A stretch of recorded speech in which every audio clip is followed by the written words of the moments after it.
Genial, amigos, ¿cómo están? Me da mucho gusto darle la bienvenida. Aquí está Nacho. Hola, hola, ¿cómo están? Buenas tardes. Y hoy vamos a hablar en esta tarde del cerebro, del solsticio de verano, de los mayas, de los mapas mentales y de la lectura veloz. Es como que uno dice, ¿y qué tiene que ver un tema con el otro? Todo tiene que ver, todo tiene que ver. Los científicos del Centro del Cerebro de San Diego, California, descubrieron en el centro del cerebro que tenemos un GPS. Hay una estructura de por lo menos 40 millones de neuronas altamente especializada que el cerebro tiene para que ubiquemos los puntos cardinales. Eso me hace fantástico. Fantástico, exacto. Fantástico. Es un tejido vivo neuronal que está muy relacionado con las neuronas espejo. Las neuronas espejo son nuestra humanidad. Las neuronas espejo están muy relacionadas con espejearnos frente a los demás. Por eso es que es tan importante. Entender las neuronas espejo es entender que somos capaces de sentir lo que el otro siente. La capacidad de dialogar entre los seres humanos y ponernos de acuerdo. Las neuronas espejo tienen un papel fundamental desde que nacemos. Se activan en el momento que la criatura, el niño, se ve a través de los ojos de su madre. Es a través del espejeo en los ojos del otro que se produce el enamoramiento. Cuando dos personas se enamoran, las neuronas espejo crean ese lazo indisoluble y ese vínculo amoroso, y por lo tanto están relacionadas con crear conciencia de lo que el otro siente por mí. Qué fascinante, ¿no? Sí. Crear conciencia de lo que el otro siente por mí. Estas estructuras cerebrales están vinculadas a la capacidad de los mamíferos superiores de vivir en grupos.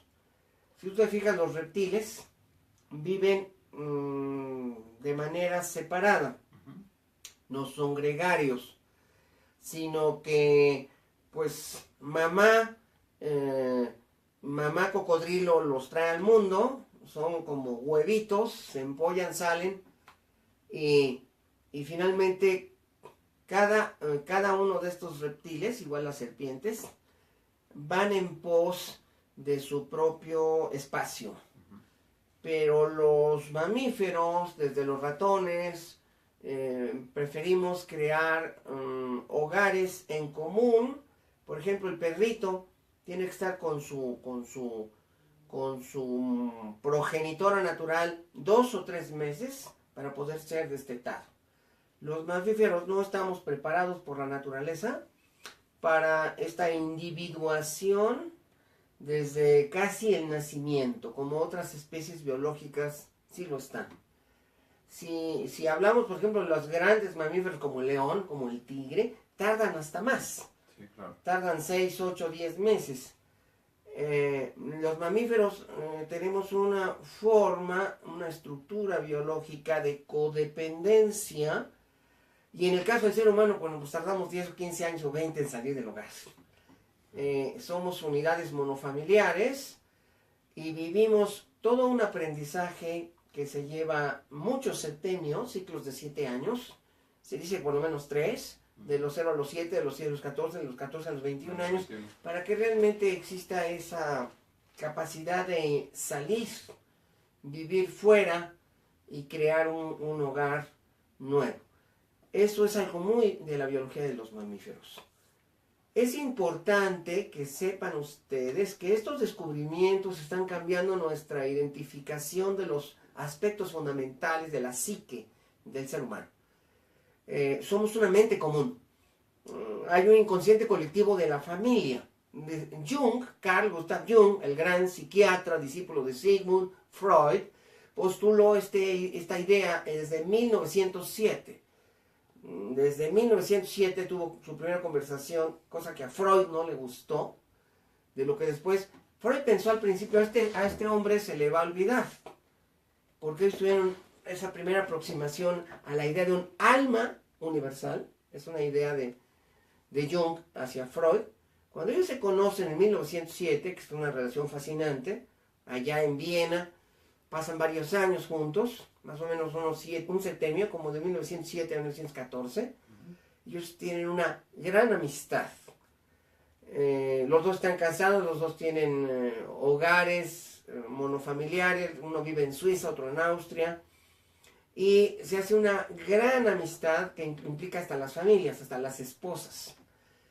Y hay viajes frecuentes de Sigmund Freud más que de Sigmund Freud de Viena a Suiza, más bien de Suiza a Viena. La primera vez que se conocieron, Sigmund Freud y Carl Gustav Jung conversaron como 12, 14 horas, sin parar. Wow. Y este fue el inicio de su amistad. Esto lo celebra y lo dice mucho Freud. Él había descubierto quizá al más brillante de sus discípulos. Le llamó el príncipe del psicoanálisis. Y había una gran correlación en cuanto a la concepción del psicoanálisis, pero había un punto en el que siempre chocaban. El punto era lo metafísico. A Jung le encantaba lo metafísico. Y Freud quería ser más aterrizado, más científico, más objetivo, más aplicación de la mayéutica y la hermenéutica, de la caracterología científica, de los análisis lógicos, de los planteamientos y tesis y antítesis, y no le interesaban los conceptos metafísicos. Y cuando se le ponía metafísico, Jung, él se trastornaba y entraban en conflicto.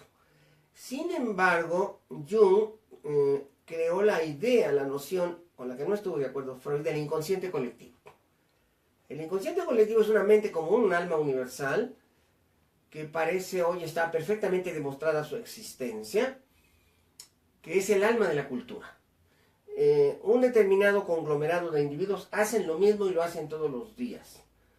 Y eso los contiene. Es un contenedor de actitudes, conductas y creencias. Y otros rasgos de la cultura. Y esta idea es fascinante para Jung. Y la va a desarrollar después, durante 3 décadas, plenamente. Y esta idea del inconsciente colectivo puede explicarnos la naturaleza y la forma de ser. Te fijas que cada época tiene preferencias. Por ejemplo, hoy decimos en mercadotecnia que los centenias tienen su forma de comprar y de concebirse culturalmente. Sí, claro. De individualizarse. Y los centenias también. Y cada 20 años o cada X tiempo hay una generación que es contenida por un marco de referencia de hábitos, costumbres y preferencias. Sí, claro. Y así van pasando los siglos. Y bueno, si regresamos al siglo XIX no nos gustaría nada de lo que había, porque eran muy diferentes a nosotros. Tenían unos hábitos tan diferentes y unas formas de cultura tan distintos que no seríamos compatibles. Compatibles, exacto. Y eso que somos del mismo país. Pero si queríamos esta diferencia de 200 años, pues no nos entenderíamos con nuestros tatarabuelos. Mucho menos cuando hablamos de contextos culturales diferentes. Por ejemplo, los mayas. Nos gustaría la manera de ser de los mayas, viviríamos a gusto como mayas, tendríamos las capacidades. Aquí hay algo muy interesante, por eso traje este libro. Esta maravilla es, este libro maravilloso es de la gran colección del Instituto Nacional de Antropología e Historia, que edita Conaculta y el INAH. Y aquí vemos las ciudades mayas. Quiero que vean cómo era el arte maya. Yo creo que el arte maya, el arte griego, el arte romano, se nos haría horroroso, Nacho. Imagínate el Partenón. ¿Tú recuerdas el Partenón? Sí. Sí. Esas enormes columnas de mármol refulgente. Pero ahora imagínate las embadurnadas de colores, de todos los colores, rojo, verde, azul, amarillo y el más chillante. Sí, así. Dirías, qué feo. Porque el arte de nuestro inconsciente colectivo es opaco. Vamos a la Alameda Central y vemos el monumento a Benito Juárez y vemos ese mármol espectacular como el de Bellas Artes, traído de Carrara. Ese mármol, y si lo pintáramos de colores se vería grotesco. Claro. Pero eso es desde el punto de vista de la dinámica mental del siglo XX o del siglo XXI. Actual. A nosotros no nos gustaría de colores, pero a los mayas no les gustaría monocromo. Por eso quiero que veas estas bellezas. Esta es una ciudad maya como la vemos hoy, porque ha perdido el color. La pura roca, descarnada.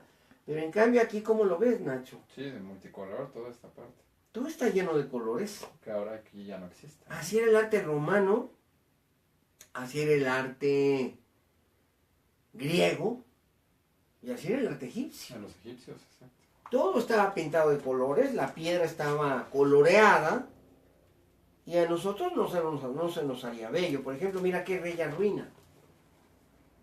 Qué hermosura, ¿verdad? Sí. Esta es la gran ciudadela de Pujil. Bueno, el arte maya mexicano es espectacular, pero mira cómo era. Mucho color. Mucho color y todos los colores. Y uno diría, bueno, parece una artesanía de Huejotzingo, o una artesanía de la Sierra de Puebla, o una artesanía huichol. Claro. De hecho, el arte indígena mexicano actual es así. En el inconsciente colectivo de los indígenas, los colores pastel no se conciben, ni siquiera existen, ni pensarían en ellos como color, y se les harían horrorosos. Si uno ve los ojos de Dios de los huicholes, uno los ve pletóricos de color. Cuando uno ve sus vestuarios, su ropa indígena, pues uno ve la enormidad de colores, Sí, de hecho. como ese zarape de Saltillo que vemos ahí, que en realidad es de origen tlaxcalteca. Ahí hay un zarape de Saltillo. Y esto como que es muy simbólico de la cultura mexicana. Pero si tú lo ves, en realidad es arte indígena. Es el arte indio, mexicano, en su más pura esencia.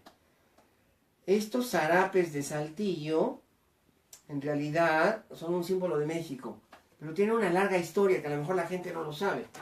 Cuando los españoles llegaron en el siglo XVI, en 1519, después de muchas luchas contra Xicotenca el Joven y otros señores, caballeros del mundo tlaxcalteca, de la República de Tlaxcala, porque Tlaxcala no era un imperio, era una república con 4 tecutlatos.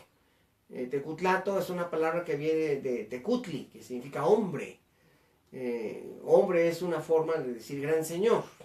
No tecutli en el sentido de hombre común, sino gran señor, gran rey.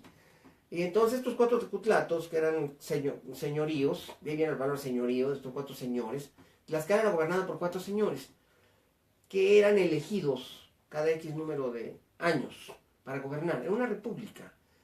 Y se convirtieron en enemigos de los españoles, pero luego en aliados, por su eterna disputa con el imperio azteca. Entonces vieron en la oportunidad de Cortés su venganza contra el enorme imperio y se aliaron con él. Cuando terminó la guerra en 1521 y ganaron los españoles, entonces los tlaxcaltecas dijeron, bueno, y ahora con nosotros ¿qué va a pasar?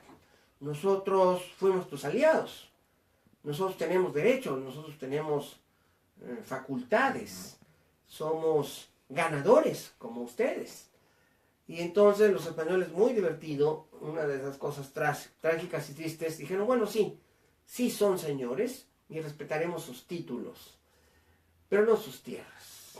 Y entonces los mandaron al norte a poblar, a hacer pueblos de indios. Imagínate una sociedad que tenía 200 años viviendo aquí, entre los volcanes, donde llueve la mitad del año, donde hay lagunas y ríos, y los mandaron a lugares inhóspitos a fundar villas como aliados, y eso fue peor, porque tuvieron que luchar contra los indios bravos y salvajes del desierto de Aridamérica, y sucumbieron en su gran mayoría, el 80-90% de estos aliados, entre comillas, fueron enviados como carne de cañón, y una de las ciudades o fundaciones que sí sobrevivió fue Saltillo. Y allí hacían estos zarapes, que son en realidad tlaxcaltecas. Es el arte de Tlaxcala, son las mantas tlaxcaltecas de los tecutlatos. Con esto eran envueltos en la ceremonia de coronación de los tecutlis, eran envueltos con estos mantos. En realidad son mantos mesoamericanos y no tiene nada que ver con el norte, no tiene nada que ver con la tradición artesanal y artística del México del norte, en donde los pueblos eran básicamente nómadas y se vestían con pieles de animales. Bueno, esto es parte de lo que sucedió. Multicolor. Y este es el colorido de los pueblos indígenas mesoamericanos, y es el colorido de los pueblos antiguos, como los griegos, los romanos, los hindúes, y es el colorido de los aztecas y los mayas. Y entonces esto es parte del inconsciente colectivo de la humanidad.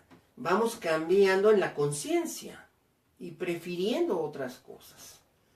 Y es importante decirlo. Y hay un pensamiento para cada horizonte de tiempo, de la historia, de la humanidad. Estamos entrando en la posmodernidad. Hay un arte de la posmodernidad. Le llamamos arte pop. En el futuro a lo mejor le dicen arte de mal gusto. Porque cada periodo hace críticas sobre lo anterior. Claro. A nosotros, desde Woody Allen, nos encanta poner una lata Campbell's en un cuadro y decir que eso es arte. Nos hace sentido.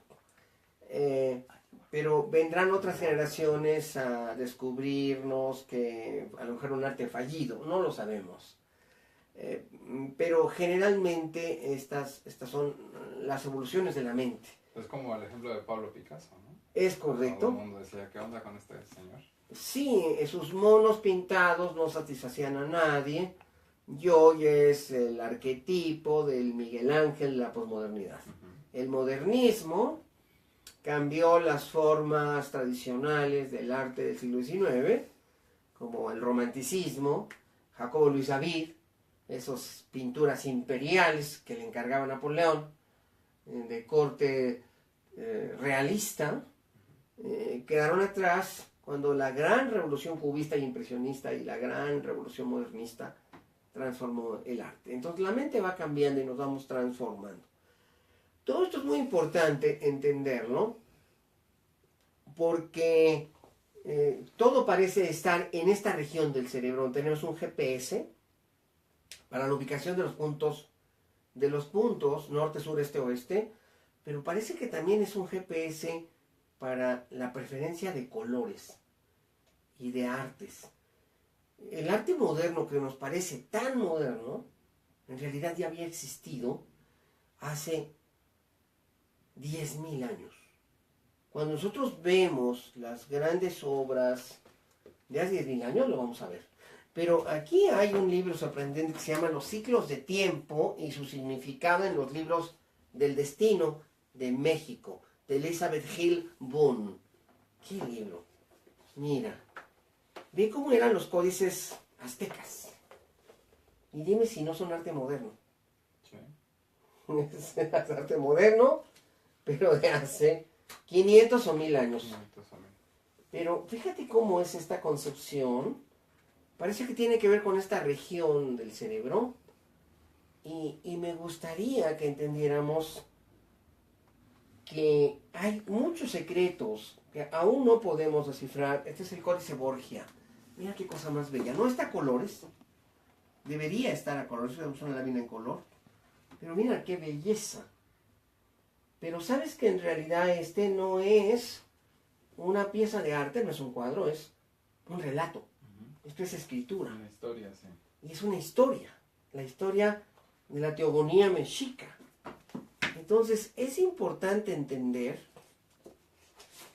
A veces a mí los libros del Fondo de Cultura me gustan, pero se les ha dado por no poner láminas de color más que 3 o 4, y eso es lo que no me gusta de los libros del fondo, que ponen 4 o 5 láminas, pero ve, Es más barato. lo hace mucho más barato y por lo tanto del poder adquisitivo. Bueno, por fin aquí llegó el Códice Borgia, pero a colores. Vean ustedes qué hermosura. qué cosa más fascinante es este códice de corte mexica, los códices aztecas. Quiero que los vean y quiero decirles un secreto. Se ha descubierto recientemente que los códices aztecas son mapas mentales. Aquí tengo el libro de los mapas mentales de Tony Buzan. ¿Qué características tenían los códices aztecas o mayas? Bueno, muchos dibujos, y en medio de los dibujos vienen las palabras. Pues son mapas mentales. Mapas mentales antiguos. En realidad lo que Tony Buzan descubrió cuando inventó el mapa mental Ya estaba ya estaba descubierto. Esto es muy claro. Es muy claro, ahí están las palabras y los dibujos. Sí, claro. Y bueno, mapa mental, yo le diría a Buzan, bueno, aquí está la fuente de inspiración. Mira, aquí está el texto y el dibujo. Sí. Pero lo que te va a asombrar es que en el centro del cerebro de San Diego, California, acaban de descubrir, mira, aquí están las letras, las palabras y los dibujos. Lo que te va a asombrar es que en el centro del cerebro de San Diego, California, acaban de descubrir que, y esto estoy hablando de 2017, o sea, acaban de descubrir, este año descubrieron, y el año pasado, y hace 2 años, los últimos 2 años y medio, acaban de descubrir que cuando estudiamos idiomas con aprendizaje acelerado y utilizamos los cuadros Buzan, que es una herramienta que diseñó Tony Buzan para aprendizaje de idiomas masivo, por dentro del cerebro se crean conexiones y sinapsis entre el hemisferio derecho e izquierdo que hacen que el aprendizaje sea rapidísimo y formidable. Así se aprende hoy, con aprendizaje acelerado, idiomas. Una sencillez increíble. Y ahora nos preguntamos, ¿será que los aztecas ya lo sabían?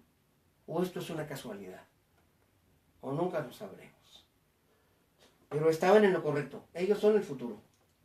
Estos mapas que tienen, estos códices que tienen más de 500 años, son el futuro de la humanidad.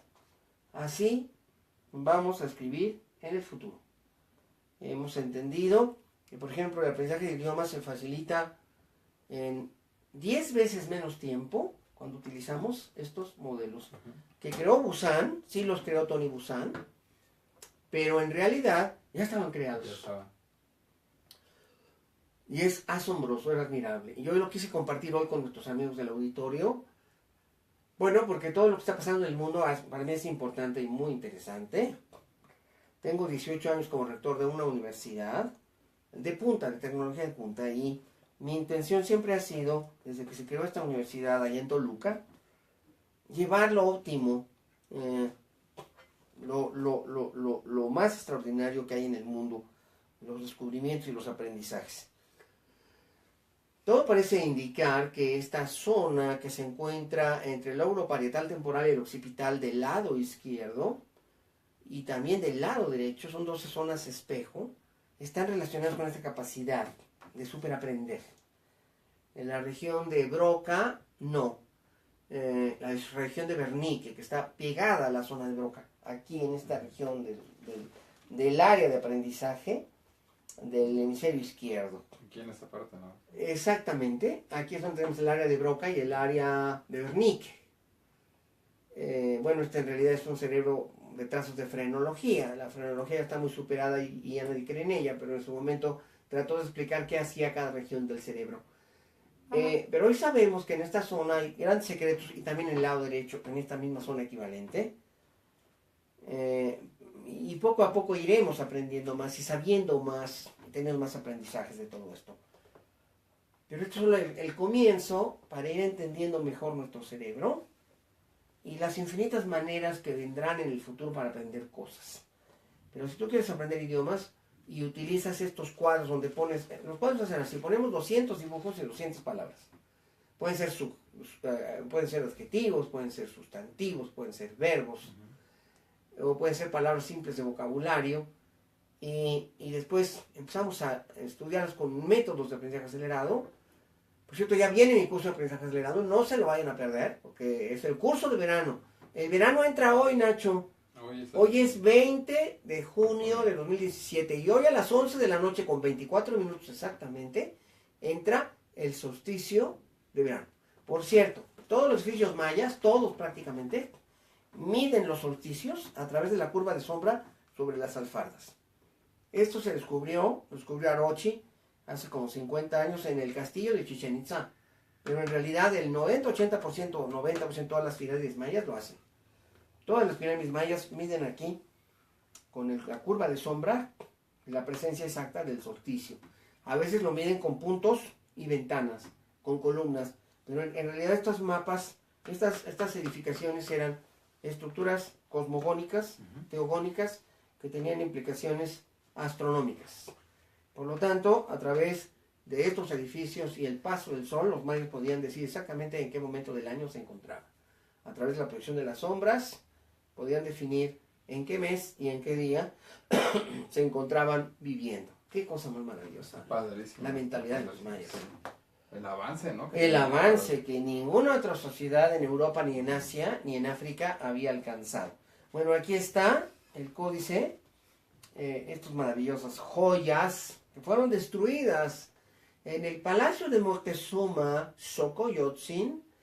Hay dos Moctezuma, Moctezuma Ilhuicamina, que es el primer Moctezuma, el tatarabuelo de el tatarabuelo, porque eran 5 generaciones, casi 6 generaciones entre tlatoanis. Y Moctezuma Xocoyotzin, que es el segundo Moctezuma y el antepenúltimo emperador, tenía una habitación con 10.000 códices. Cuando Hernán Cortés y la Malinche y 5 de los hombres de confianza de Cortés entraron a la gran habitación que estaba en el palacio de Moctezuma. El palacio de Moctezuma está donde es Palacio Nacional. Exactamente respetó el trazo del palacio original, el trazo del auténtico palacio, y ahí se edificó el Palacio Nacional, que en aquel momento era el palacio de Hernán Cortés, porque él era el gobernador legal y lo fue por unos años, muy pocos, del nuevo reino constituido y nombrado por el Nueva España. Y ahí había 10.000 libros como este. 10.000 libros hechos en papel de amate, polícromo, con todos estos coloridos que ustedes ven.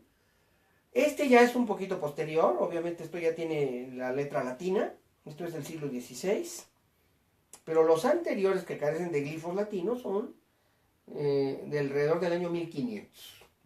Y son de estos documentos que fueron sustraídos, y ojalá hubieran sido sustraídos para llevarse a la Biblioteca Vaticana o España, fueron sustraídos para ser quemados. ¡Qué horror! ¡Qué terror! 10.000 grandes libros, una biblioteca del imperio que tenía todo el conocimiento y la información, como la Biblioteca Alejandría, es una destrucción atroz, y fueron quemados por la ignorancia, el fanatismo. Y es lamentable que ahí perdimos la gran historia de este país. Pero ahí estaban. Había una suma geográfica que Bernal Díaz del Castillo dice que lo vieron. Era un libro enorme que tenía mapas de todo Mesoamérica. Y era un libro de cientos de fojas, decía Bernal, y él lo vio. Y podía ver cómo los aztecas tenían ya una perfecta concepción de la geografía, de la topografía, de la cartografía, con una admirable, ellos pudieron darse cuenta dónde quedaba la Mar del Sur, vieron mapas de Acapulco, vieron mapas del Golfo, vieron mapas y sabían que esto se llamaba Anáhuac, como los aztecas llamaban a México, el nombre original que ellos le dieron es Anáhuac. Ese debería ser el nombre del país, porque México era solo la ciudad, era la capital de Anáhuac, pero Anáhuac es el nombre auténtico de la geografía, el nombre del imperio, y Anáhuac quiere decir situado entre los dos mares, o entre las dos aguas. Y era una descripción perfecta de una nación que tenía dos océanos, uno al este y otro al oeste. Pero se perdió ese nombre y también se perdió, qué terrible, la información. Toda la historia. La historia y la información maravillosa. A lo mejor sabríamos cómo se llamaba Teotihuacán, porque pues ese no es el nombre. Nadie sabe cómo se llama Teotihuacán, son nombres inventados.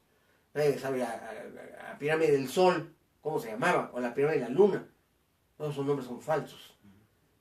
Yo en la escuela de arqueología, cuando me llevaron los primeros maestros arqueólogos, allá cuando tenía 19, 20 años a Teotihuacán, fue una gran desilusión, una gran decepción, que mis maestros me decían, pues aquí estamos en la ciudad perdida. Y me dijeron, uno de mis maestros, ¿por qué la ciudad perdida? Pues porque nadie ha encontrado su nombre. Tenemos a la gente común, allá afuera, se les dice que es Teotihuacán, pero pues ese no es el nombre. Esto no sabemos cómo se llamaba. Ningún edificio, ninguna calle, ningún monumento. No tenemos ni idea. Son nombres ridículos y tontos como la Ciudadela. Pues esto a los españoles se le hizo como Ciudadela y le pusieron así. Pero no tiene nada que ver. Esto todo es una mentira. No sabemos nada de la ciudad y no sabemos nada de sus habitantes. No sabemos nada de sus reyes. No conocemos el nombre de un solo rey. De un solo Dios. Todo es una invención. Pero probablemente, si se hubieran salvado los 10.000 grandes documentos, los 10.000 grandes libros de la gran biblioteca de Moctezuma Xochitl, tendríamos capacidad de saberlo. Para mí fue muy decepcionante. A los 19 años darme cuenta que no sabíamos ni siquiera el nombre de la ciudad. Y entonces le dije a mi maestro, ¿y por qué le dicen Teotihuacán? Y entonces ya uno de mis grandes maestros me dijo, porque, bueno, voy a decir quién era. Es un gran maestro y arqueólogo y es sin duda una de las eminencias contemporáneas. Bueno, yo ya había tenido contacto con don Miguel León Portilla y con Alfredo López Austin en la carrera de Historia en la Universidad Nacional Autónoma de México. Pero mi encuentro con la arqueología fue a través de Eduardo Matos Moctezuma. Yo estuve con el Templo Mayor muchas veces en la excavación y fue asombroso, fue un gran aprendizaje, una gran experiencia. Y era muy triste saber, para un chamaco de 19 años, que ni siquiera los nombres los sabíamos. Porque, a ver, este es el Palacio de Quetzal Mariposa, ¿no? Así, cuando llegas a la Plaza de la Luna, pues la Plaza de la Luna, ¿no? Y dicen es el Palacio de Quetzal y Mariposa. Y pues resulta que no se llama el Palacio de Quetzal y Mariposa, todos los nombres se los pusimos los arqueólogos, o se los dio la tradición, o los aztecas, les pusieron el nombre, como Teotihuacán, el lugar donde los hombres se sienten dioses. ¿Verdad? Es fabuloso, pero nada es real. Bueno, entonces el tema de hoy es los mapas mentales, aprendizaje con los mapas mentales de los idiomas. Un día les voy a hablar más sobre cómo se aprenden los idiomas y cómo se hacen estos mapas para aprendizaje de idiomas. Es fabuloso. Pero vean cómo nuestros antiguos mexicanos ya lo sabían hacer. Cómo ellos ya tenían esta tecnología que Tony Buzan recreó en el siglo XX en este gran libro que se llama El Libro de los Mapas Mentales. Quiero cerrar aquí para no ser muy largos. Espero que el tema les haya resultado muy interesante y que les haya gustado mucho. Que lo compartan con quien más les guste y créanme que el cerebro está diseñado para aprender mejor con imágenes y fonemas. Aprendemos 10 veces más rápido. Una asociación entre imágenes. Exacto. ¿Por qué? Porque el lado derecho es el que es capaz de ver imágenes y el lado izquierdo es el que es capaz de concebir fonemas. Y cuando le damos, como dice Buzan, y tiene razón, poder total al cerebro para que aprenda con los dos lados simultáneamente, se hace una sinergia. Y el aprendizaje es rapidísimo. Las personas aprenden rapidísimo los idiomas y con mucha facilidad. Y a través de neuroasociación entre la imagen y la fonética. Y esto es revolucionario, pero parece que los antiguos también lo hacían. Algunos se perdió y se tuvo que reinventar. Entonces, pues hoy entra el verano y también hay cursos de verano, porque hoy entra el verano. Hoy es el día más largo del año y quiero mostrarles, este es el teléfono para que me llamen y se inscriban a mis cursos de verano. Tenemos el taller de autoestima, que comienza este próximo lunes, autoestima para jóvenes y adolescentes, y el taller de aprendizaje acelerado, técnicas británicas y americanas de estudio, las técnicas de Busan, del doctor Paul Schill, fueron mis maestros. Con el doctor Busan ha ido al programa de radio y el doctor Paul Schill han ido al programa de radio, siempre nos han dejado lo mejor de su enseñanza. Yo se los comparto en estos cursos y en estos talleres. De manera que, aquí están los números telefónicos. A ver, Nacho los dice. 5610-0069 y 5520-0224. Y estos talleres ya están por comenzar. Vamos a tener talleres de verano. Empieza esta semana el taller de aprendizaje acelerado, que va a incluir el tema de aprendizaje acelerado de idiomas, el tema de lectura veloz, el tema de escritura veloz, porque es muy diferente la escritura veloz. Ese tema rara vez lo doy, pero cuando lo doy la gente queda fascinada. Vamos a tener escritura veloz, lectura veloz, aprendizaje de idiomas, un supercurso de verano. Dura 4 sesiones de 2 horas cada sesión. Y también voy a dar el taller de autoestima para jóvenes y adolescentes y para todas las edades. No tienen que ser jóvenes para tomarlo, a todas las edades. Es un taller universal para todas las edades, de manera que marquen el 5610-0069 y el 5520-0224. El curso de autoestima comienza el lunes 26 de junio. La próxima semana el lunes, que pues es el día de mi cumpleaños. Y yo el cumpleaños siempre lo festejo dando cursos. Trabajando. Es lo que más me gusta. Y el día viernes, este viernes, que sería que 24, este viernes va a ser 24, Nacho. Este viernes es el 23. curso de lectura veloz 23. y aprendizaje acelerado, que va a incluir el tema de idiomas y escritura rápida, escritura veloz, lectura veloz y aprendizaje de idiomas. Créanme que les va a fascinar. De manera que aquí están los teléfonos. Tengo otras fechas de talleres de verano, estos son los que van a comenzar ahora, pero también en julio tengo muchas fechas para que se inscriban en los talleres de verano. Durante todo el mes de julio voy a seguir dando talleres de verano.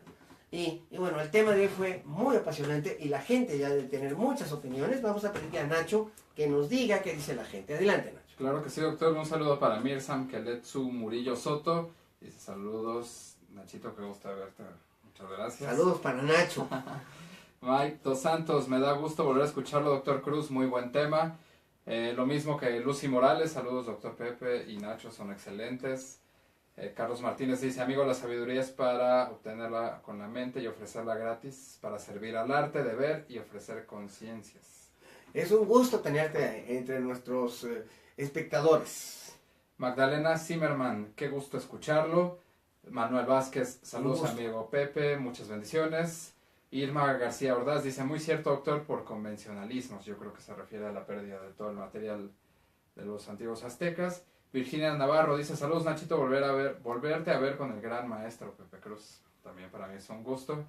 Raquel González, qué interesante lo que nos está explicando doctor Pepe Cruz, cómo puedo ver los programas que no pude escuchar, saludos a todo el equipo. A través del canal de YouTube. En internet, a través de YouTube. Doctor Pepe Cruz, canal. Doctor Pepe Cruz, guión canal, y ahí está todos los programas, ahí los tienes. O aquí en esta página de Facebook. También en Facebook, sí, ¿Ah? facebook.com/diagonal Pepe Cruz, PNL. Marta Elvia dice, como siempre, magnífico doctor Pepe Cruz, saludos. Pati Oropesa, deseo que pronto encuentre una nueva opción. Verónica Domínguez, Doc, ¿cuándo va a regresar? Pues nunca se ha ido, más bien aquí está. Aquí estoy, nunca nos hemos ido. Radio Centro nos dijo esta semana que ya en unas cuantas semanas más regresamos a Radio Centro.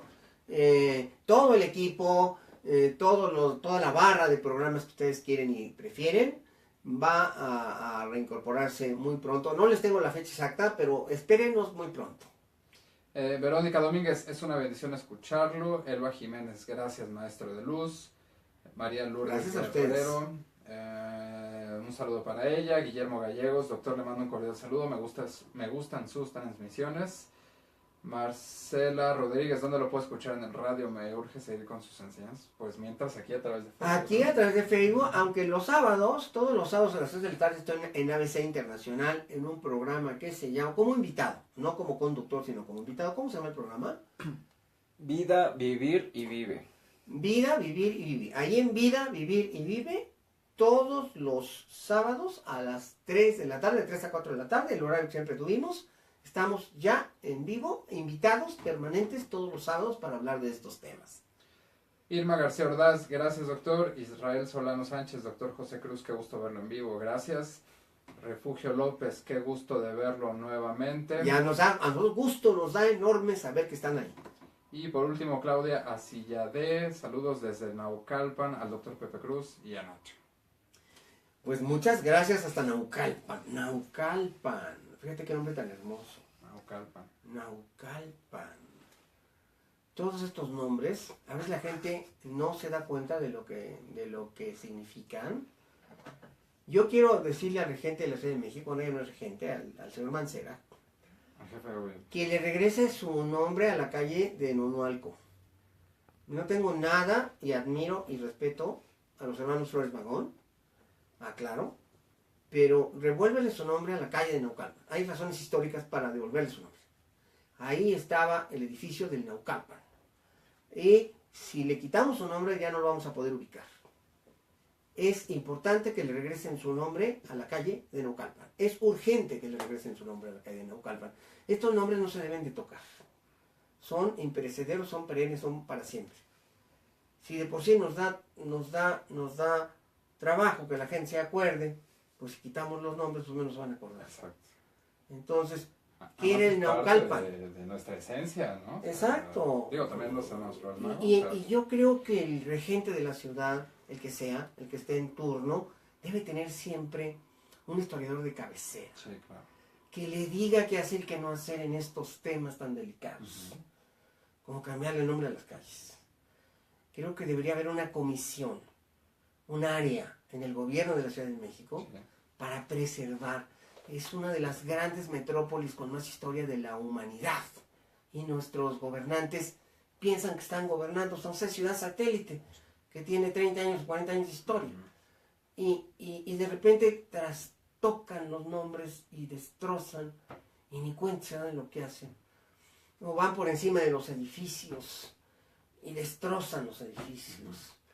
Esta es una ciudad museo. La Ciudad de México es un museo. Toda es un museo.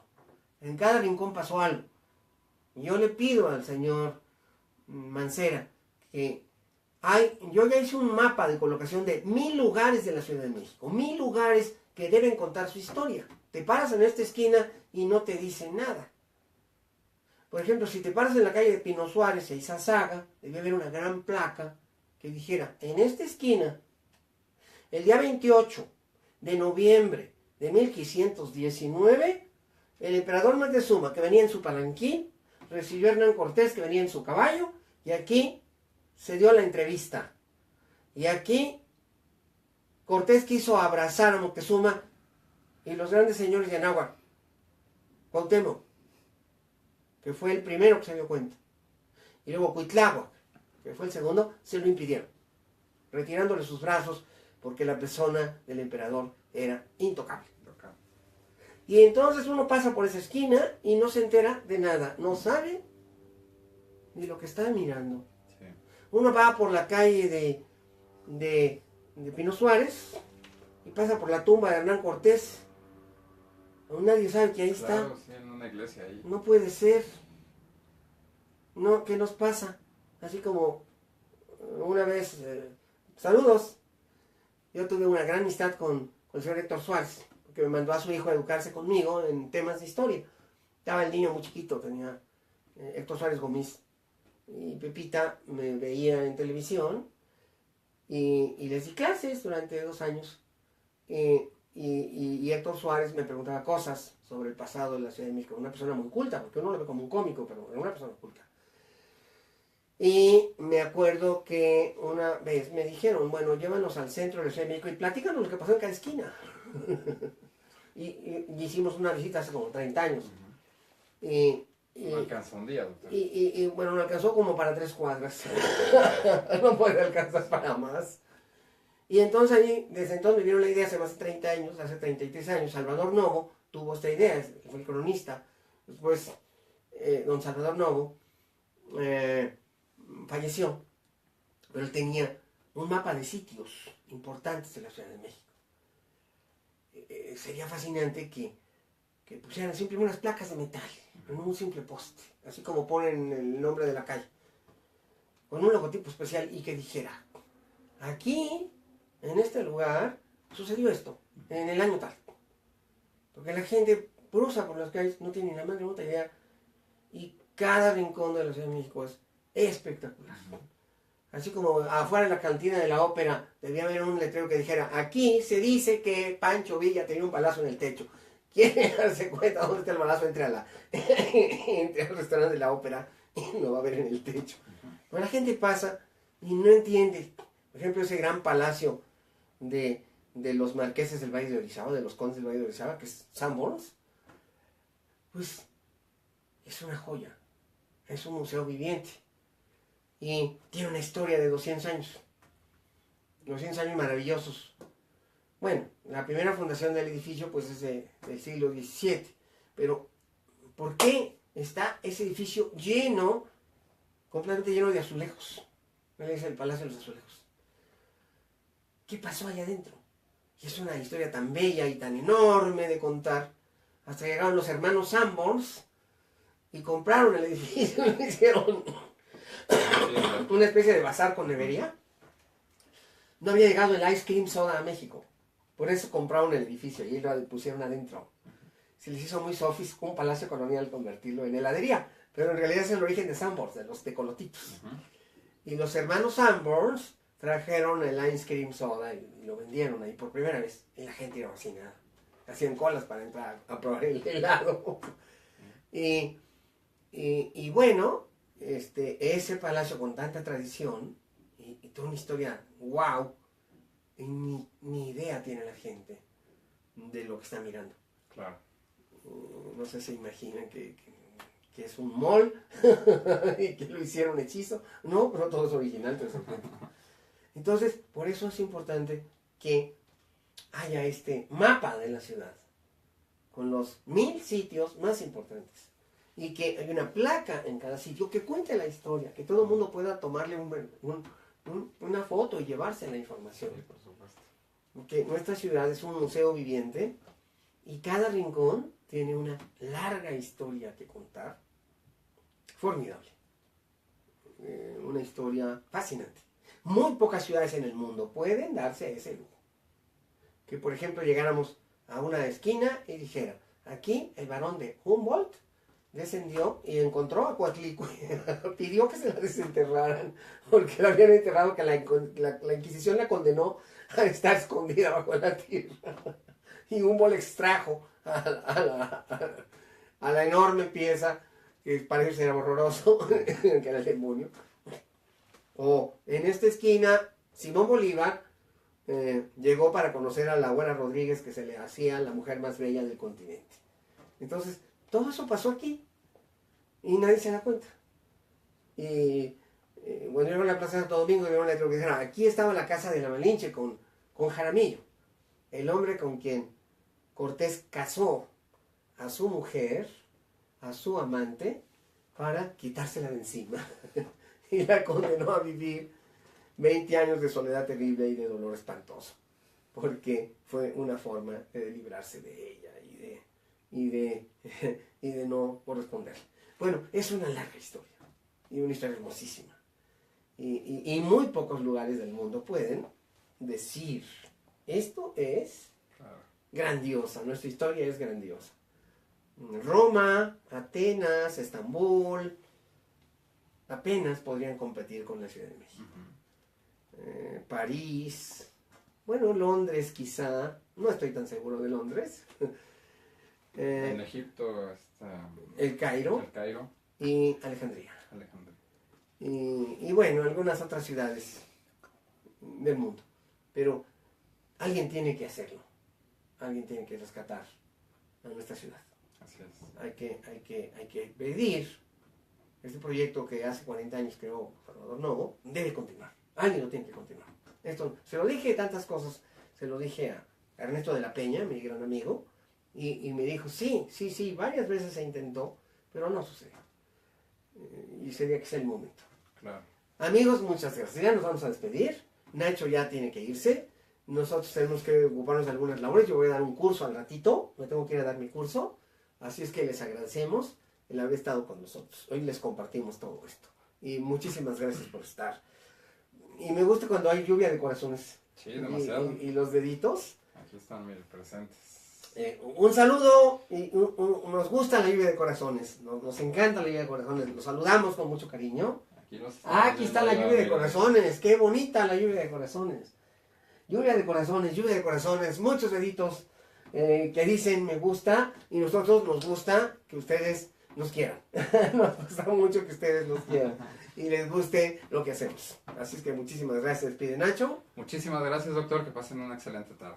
Y aquí atrás de cámaras está Luis Jalón, sí. Bañuelos, que es el que se encarga de acercar las imágenes y de estar siempre aquí pendiente con nosotros. Y amigos, yo soy el doctor Pepe Cruz. Gracias por estar con nosotros. Y vamos a seguir transmitiendo ya con más frecuencia en este espacio alrededor del mediodía, alrededor de las 3, 4 de la tarde. Lo más que podamos, ¿verdad, Nacho? Así es, doctor. Lo más que podamos. Amigos, muchísimas gracias. Cuídense mucho, los queremos. Y el verano comienza hoy a las 11 de la noche con 24 minutos. Nos vemos. Hasta luego.